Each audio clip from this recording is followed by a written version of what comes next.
sir, anong nasa isip niyo, sir, nung nangyayari yun, sir? Kita namin CCTV footage, may habulan talaga eh. Ano pong masasabi niyo po doon? Run for your life. Run for your life. Because arestuhin ka na eh. Alam mo, arestuhin ka na. So, nung dinakma ko nung dalawang babae, sir, mga NBI kami, kung dinakma ako, nagpumiglas ako. Nagpiglas ako, takbo ko.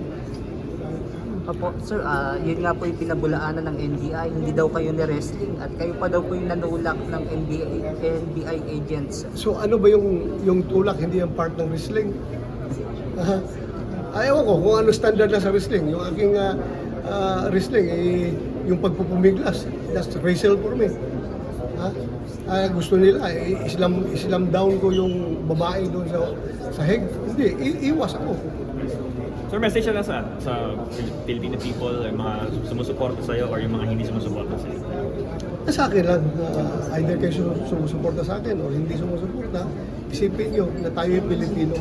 Dapat hindi tayo magpapasakop sa mga dayuhan. Yun lang sa akin. Ako, as I've said, yung kinanta ko kanina, let generation see our country free from foreign intervention. Dapat tayo yung manindigan para sa ating kasarilan, para sa ating soberanya. Hindi tayo magpapadikta dyan sa mga foreigner. Lalo na hindi na tayo membro ng ICC. We are under no obligation to effect whatever warrant that they are issuing.